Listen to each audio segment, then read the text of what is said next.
Hello friends, आपका स्वागत है मेरे इस अमेजिंग प्लेटफॉर्म पे। ये मेरा पार्ट 2 है। पार्ट 1 मैंने अपलोड कर दिया है, आप देख सकते हैं जा करके। ये काफ़ी ज़्यादा इंपॉर्टेंट होगा आपके लिए। पूरे केमिस्ट्री चैप्टर को मैंने इसमें इंक्लूड किया है। एमाइन जो पूरा चैप्टर है उसको मैंने यहाँ इंक्लूड किया है। तो हम चलते हैं चौथा में, जो हमारा है कैवलामाइन रिएक्शन। ठीक है, जो चौथा पार्ट है हमारा कैवलामाइन रिएक्शन। तो कैवलामाइन में हम क्या देखते हैं कि aliphatic and aromatic primary amine को जब हम क्लोरोफॉर्म के साथ हीट करते हैं तो हमारे पास एथेनोइक, पोटेशियम हाइड्रोक्साइड, आइसोसाइनाइड और कैवलामाइन ये सब्सटेंस हमें प्राप्त होते हैं। ये सेकेंडरी अमाइन होते हैं, ये टर्सरी अमाइन से रिएक्शन शो नहीं करते। इस तरह के रिएक्शन को कैवलामाइन रिएक्शन या आइसोसाइनाइड टेस्ट भी करते हैं। ठीक है ना, ये सिर्फ प्राइमरी अमाइन के लिए ही होते हैं। जैसे कि RnH2 हो गया, इसको जब हम CH3 के साथ करते हैं तो KOH एल्कहलिक OH को जब हीट करते हैं तो हमारे पास RNC प्लस ऑफ KCN बनता है और 3H2O बनता है। ठीक है, पांचवा देखते हैं रिएक्शन बिट है nitrous acid. Reaction bit nitrous acid, ये जो है ना, ये डीज क्लासेस ऑफ एमाइन से react definitely with nitrous acid. ये नाइट्रस एसिड से रिएक्ट करके, ठीक है ना, C2 नाम के एक मिनरल एसिड को निकाल देते हैं। C2 नाम के एक मिनरल एसिड को प्रिपेयर करते हैं विथ सोडियम नाइट्रेट के साथ। ठीक है, प्राइमरी जो एलिफेटिक एमाइंस होते हैं वो रिएक्ट करते हैं नाइट्रस एसिड के साथ, जो देते हैं हमें एलिफेटिक डायोजियम सॉल्ट। ठीक है ना, जो कि ज़्यादा स्टेबल होता है, वो बहुत ज़्यादा स्टेबल होता है, लिबरेट करता है नाइट्रोजन गैस क्वांटिटेबली। और जो अल्कोहल्स होते हैं ना, वो quantitatively evolution of nitrogen use to estimate the amino acid and proteins को एस्टिमेट करने के लिए इसका यूज करते हैं हम लोग। इसके एस्टिमेशन में हम लोग इसका एमिनो एसिड और प्रोटीन्स का यूज करते हैं, क्योंकि उनमें क्वांटिटिव इवोल्यूशन हमें देखने को मिलता है नाइट्रोजन के अंदर। यहाँ जैसे देख लिया हमारे पास RnH2 HNO2 हो गया। ठीक है ना, NOH KCN का प्रयोग किया हमने KCl का, तो हमारे पास एक अल्कोहलिक OH बन गया। और इसके साथ साथ ROH जब इनका डिहाइड्रेशन हमने कराया था। दूसरा में हम क्या देखते हैं, दूसरे में हम देखते हैं कि एरोमेटिक एमाइन होता है ना, वो नाइट्रस एसिड के साथ लो टेम्परेचर पर रिएक्ट करके डायोजियम सॉल्ट देता है, जो कि काफ़ी ज़्यादा इंपॉर्टेंट क्लास कंपाउंड होता है synthetic of various aromatic compounds को बनाने के लिए। हम देखते हैं कि यहाँ हमारे पास एनिलीन होता है, जो कि 2 ऑफ KCl NaNO2 के एट 278 केल्विन तक जाता है, जो कि हमारे पास लास्ट प्रोडक्ट बेंजीन डायोजियम क्लोराइड बनाता है, एक डायोजियम सॉल्ट का निर्माण करता है। यहाँ देखते हैं कि सेकेंडरी और टर्सरी अमाइन जो है ना, नाइट्रस एसिड के साथ रिएक्ट करते हैं अलग अलग तरीके से। आगे चलते हैं तो छठा हमारे पास रिएक्शन होता है, इसे कहा जाता है रिएक्शन बिट है एराइल सल्फोनाइल क्लोराइड। ठीक है, काफ़ी ज़्यादा यूजफुल है, काफ़ी ज़्यादा इंपॉर्टेंट है। जो बेंजाइल सल्फोनाइल क्लोराइड होते हैं ना, बेंजाइल सल्फोनाइल क्लोराइड होते हैं ना, जिसे कहा जाता है C6H5SO2Cl। ठीक है, इसे कहा जाता है हाइजेनबर्ग रिएजेंट भी इसे कहा जाता है, क्योंकि ये रिएक्ट करते हैं प्राइमरी और सेकेंडरी एमाइन के साथ, और ये सल्फोनाइड्स हमें देते हैं।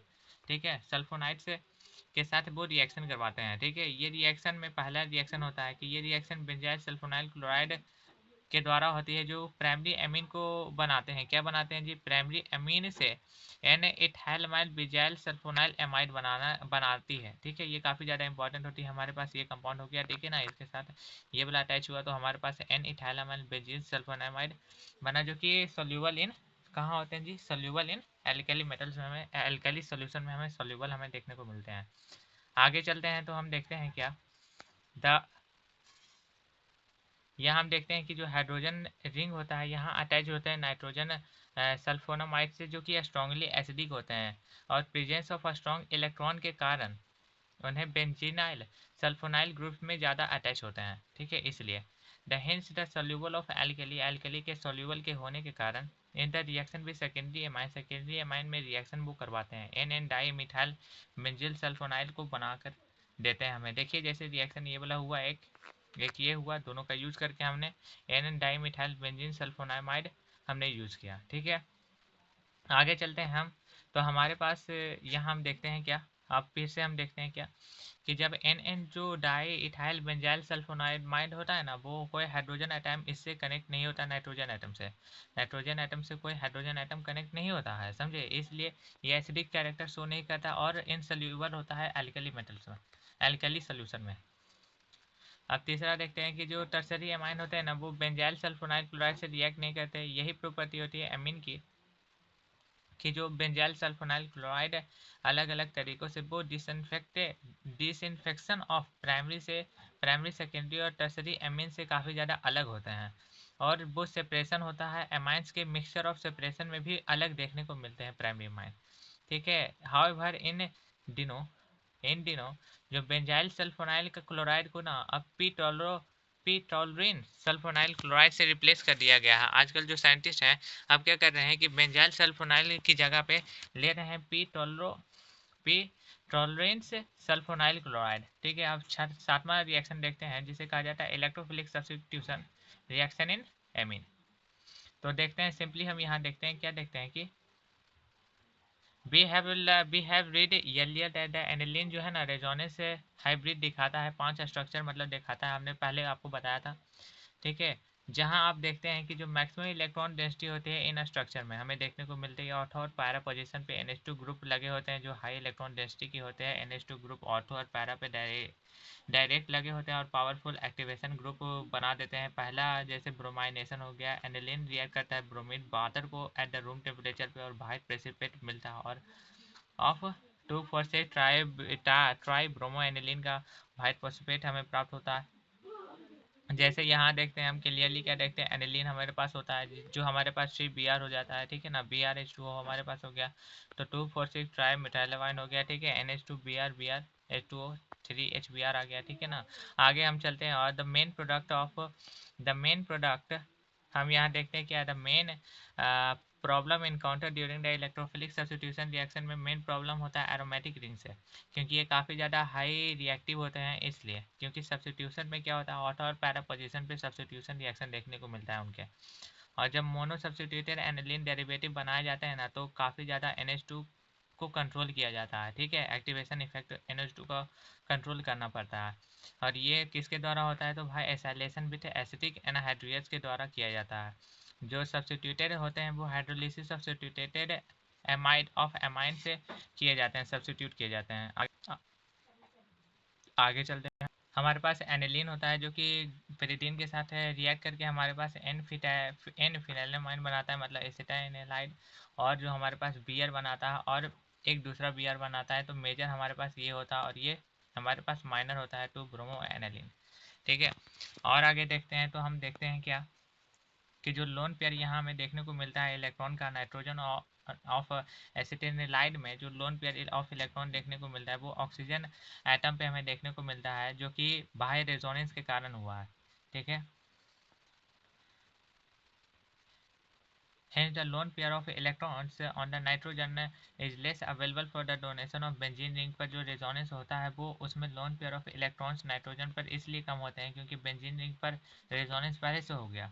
इसलिए एक्टिवेशन इफेक्ट जो होता है ना इन इसका जो ग्रुप का एक्टिवेशन एनर्जी जो होती है ना एपिनो ग्रुप से काफ़ी ज़्यादा कम होती है। अब आगे चलते हैं। नाइट्रेशन होता है प्रोसेस। नाइट्रेशन प्रोसेस क्या होता है कि ये direct nitration of aniline L. जब डायरेक्ट नाइट्रेशन प्रोसेस होता है एनिलीन के एल्ड पर तो ऑक्सीडेशन होने के साथ साथ नाइट्रो डेरिवेटिव भी बन जाते हैं। मतलब इसके अलावा जो स्ट्रांगली एसिडिक मीडियम में एनिलीन जो है ना प्रोटोनोट करके एल्यूमिनियम और मेटा डाई इलेक्ट्रिक बना देता है जो कि काफ़ी ज़्यादा क्या होता है कि इसी के कारण ऑटो और para derivative significance amount of Meta derivative formed होते हैं। मतलब बड़े टाइप ऑफ बहुत ज़्यादा अमाउंट ऑफ मेटा डेरिवेटिव हमें देखने को मिलते हैं यहाँ। जैसे आगे चलते हैं तो हम क्या देखते हैं यहाँ। जैसे आप देख सकते हैं यहाँ हमारे पास क्या है कि हमारे पास NH2 है, HNO3 KNO4 हो गया। ठीक है ना, जो कि हमारे पास NH2HNO हो गया। ठीक है ना, H2NO2 हो गया जी है ना। तो हमारे पास 47 डिग्री हो गया जो 47% यहाँ प्राप्त होता है, ये 2% प्राप्त होता है। ठीक है। आगे चलते हैं तो however by the predating of NH2 group, जबकि जब हम NH2 ग्रुप को एसाइलेशन रिएक्शन करवाते हैं तो एनाहाइड्रिक एसिटिक एनाहाइड्रिक हमें प्राप्त होता है और नाइट्रेशन जो रिएक्शन होता है ना कंट्रोल होता है पी नाइट्रो डेरिवेटिव के द्वारा और मेजर प्रोडक्ट भी वही बनता है। आगे देखते हैं जैसे तो हमारे पास ये रिएक्शन होता है जो कि काफ़ी ज़्यादा इंपॉर्टेंट होता है हमारे लिए कि भाई एक प्रीडियन से रिएक्शन करवाया तो लास्ट साइड प्रोडक्ट हमें पी नाइट्रोएलिन मिलता है। ठीक है। ये काफ़ी ज़्यादा रिएक्शन होता है, काफ़ी ज़्यादा इंपॉर्टेंट रिएक्शन होता है। अब चलते हैं सल्फोनाइलेशन में। ये भी रिएक्शन काफ़ी ज़्यादा हमारे लिए पूछी जाती है, हमेशा ही पूछी जाती है कि एनिलीन जब रिएक्ट करता है कंसनट्रेटेड सल्फोनिक एसिड से तो वो एनिलिक हाइड्रोजन सल्फाइड बनाता है और हीटिंग के बाद सल्फाइड के साथ हीटिंग के बाद वो पी एमिनोमाइड बेंजीन सल्फोनाइल एसिड बनाता है जो कॉमनली कहा जाता है सल्फोनाइड एसिड, जो मेजर प्रोडक्ट में हमें फॉर्म मिलता है। देखिए हमारे पास H2SO4 as a aniline hydrogen sulphate के फॉर्म में प्राप्त होता है और हमें यहाँ ज्यूटारायन का फॉर्मेशन मिलता है और सल्फोनिक एसिड तो मिलता ही है। ठीक है, कई बार पूछा जाता है कि ज्यूटारायन का फॉर्मेशन क्या होता है, तो सल्फोनाइड मेथड में हम देखने को मिलता है ज्यूटारायन। यहाँ देखते हैं कि जो एनिलीन होता है ना does not goes undergo Friedel craft reaction. Friedel craft reaction इसमें नहीं होता क्योंकि एसाइलेशन और एसाइलेशन होने के कारण, क्योंकि जो सॉल्ट फॉर्मेशन होता है एल्यूमिनियम क्लोराइड के वो लुईस एसिड होता है ना कि लुईस बेस, इसलिए नहीं होता, ये रिएक्शन देखने को नहीं मिलता है। जो नाइट्रोजन होता है एनिलीन पॉजिटिव चार्ज रिक्वायर करता है, पॉजिटिव चार्ज रिक्वायर करता है और ये strong detective di active group की तरह काम करता है। ठीक है, फर्दर रिएक्शन उनमें नहीं होता। आगे जैसे हम चलते हैं एट द लास्ट हमारे पास आ जाता है, ये सब क्वेश्चन है, डायोजियम सॉल्ट आ जाता है। ठीक है, डायोजियम सॉल्ट होता है क्या हमारे पास, तो डायोजियम सॉल्ट हमारे पास आ गया। ठीक है, तो ये डायोजियम सॉल्ट जो होता है ना भाई, डायोजियम सॉल्ट जो है भाई ये क्या होते हैं, तो डायोजियम सॉल्ट जो होता है ना वो जनरल फॉर्मूला RN2X कहे जाते हैं, जहाँ जो R है ना वो स्टैंड करता है एक एराइल ग्रुप को और X जो होता है हमारे पास कोई हेलोजन होता है, हेलोजन हो सकता है HBr BF2 हो सकता है। ठीक है ना, ये नेम्ड कैसे किए जाते हैं, तो डायोजियम सॉल्ट से उनके पेरेंट हाइड्रोकार्बन से नेम्ड होते हैं, मतलब नाम उनका लिखा जाता है। ये जो है ना एनायन के फॉर्मेशन से बनाए जाते हैं, जो हाइड्रोजन सल्फाइड जैसे इत्यादि से फॉर्मेशन से बनते हैं। जो N2 ग्रुप होता है ना उन्हें डायोजियम ग्रुप कहते हैं, जैसे सेक्स N2Cl हो गया, ये बेंजीन डायोजियम क्लोराइड हो गया। ठीक है ना, N2 अगर कहीं भी आपका रहे ना तो भाई आप समझ लीजिए कि डायोजियम सॉल्ट हो गया। ठीक है ना, डायोजियम होगा, डायोजियम ग्रुप इन्हें कहते हैं।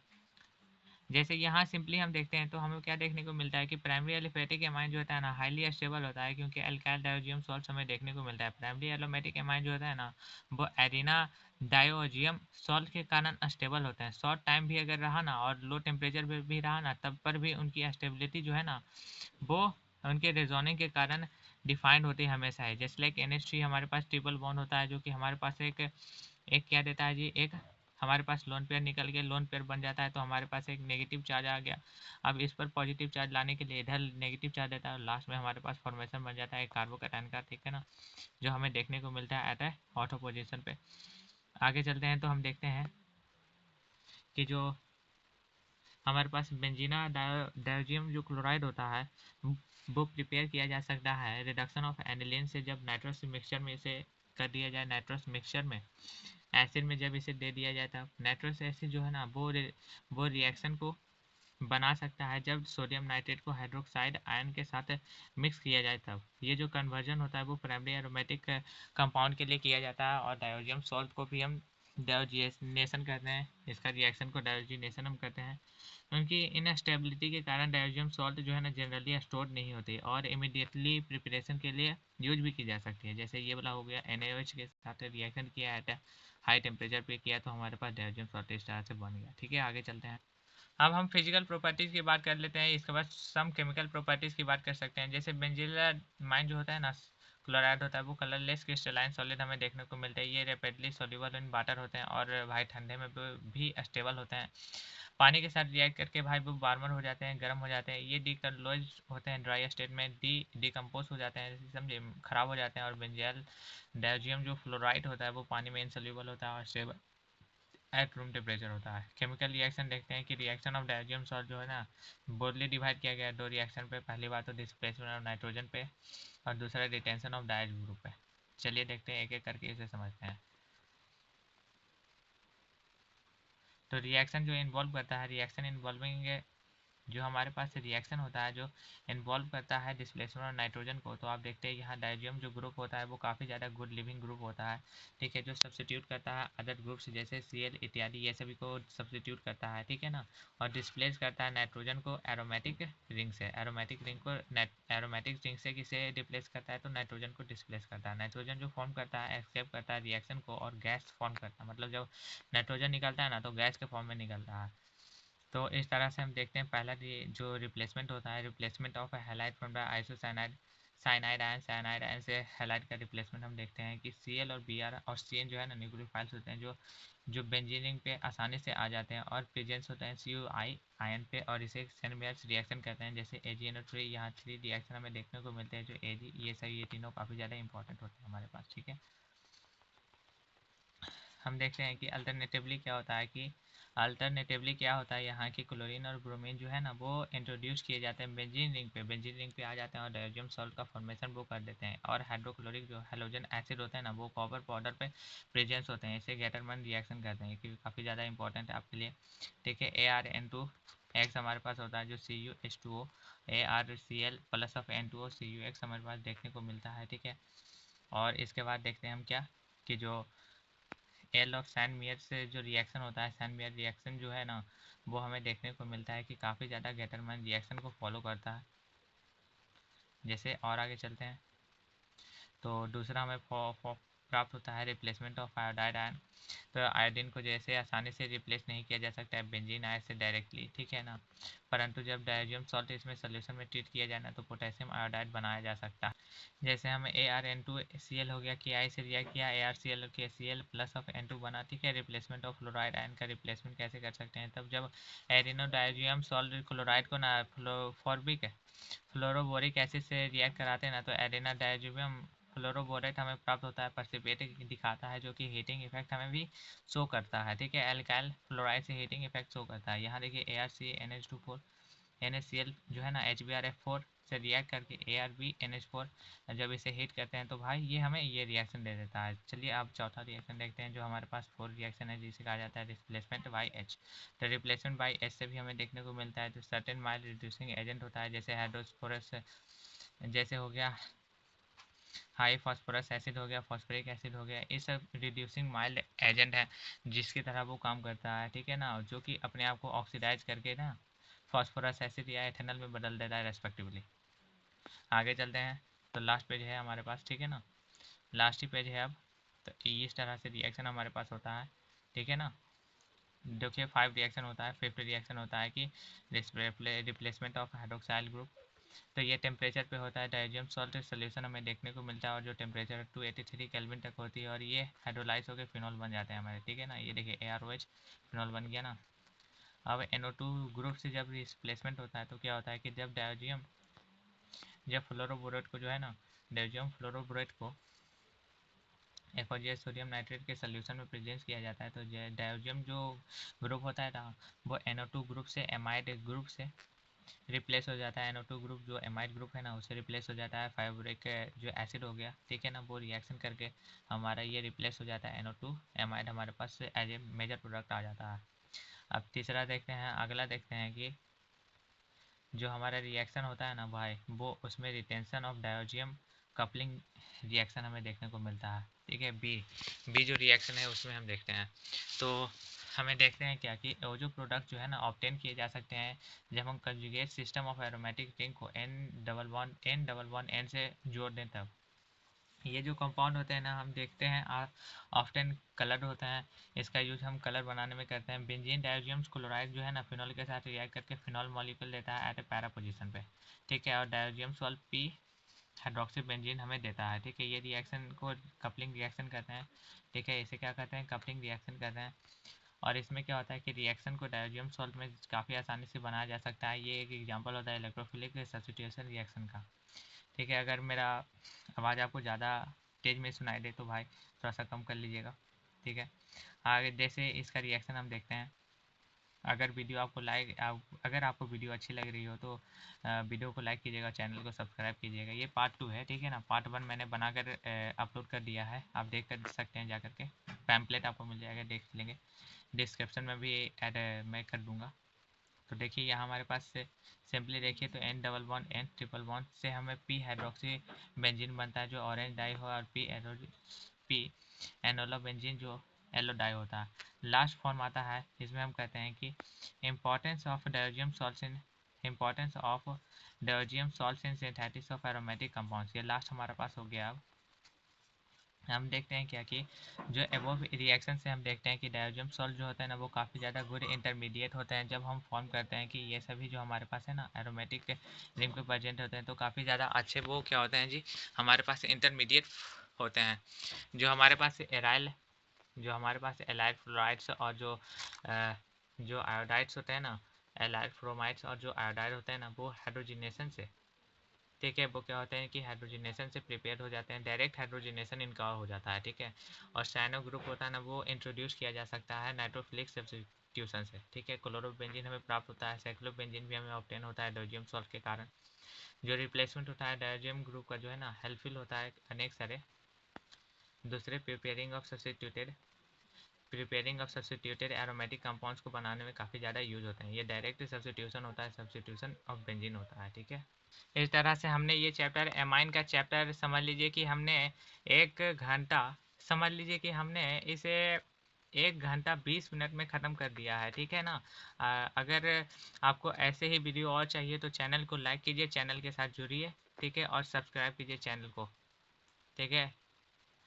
आप जानते हैं कि मेरा चैनल क्या है, लल्लन टॉप भैया जी, ठीक है। अगर वीडियो आपको अगर आपको सही में अगर अच्छी लग रही है वीडियो, ठीक है, मैंने यहाँ सिंपल लैंग्वेज का यूज़ किया है क्योंकि मैंने क्या देखा है कि अनेक सारे बच्चे इससे पीड़ित होते हैं, अनेक सारे जो स्टूडेंट होते हैं ना उन्हें बुक का लैंग्वेज समझ में नहीं आता, इसलिए मैंने क्या किया है ना कि बुक के लैंग्वेज को छोड़ करके लिखा वही बात है, बट मैंने कुछ अलग ढंग से आपको समझाने का कोशिश किया है कि ज़्यादा इंग्लिश पढ़ेंगे तो भाई बच्चों को ज़्यादा समझ में नहीं आएगा, लेकिन अगर हम इंग्लिश विथ मिक्सड इंग्लिश पढ़ेंगे तो हम बच्चों को ज़्यादा आसानी से पता चलेगा। और आपका जी देखिए, और भाई आपको एग्जामिनेशन भी अपेयर करना है, इसलिए मैंने आपके लिए ये बनाया है, ठीक है। ये वीडियो जो है ना खास आपके लिए मैंने बनाया है, काफ़ी ज़्यादा मेहनत लगेगी इसको बनाने में, ठीक है।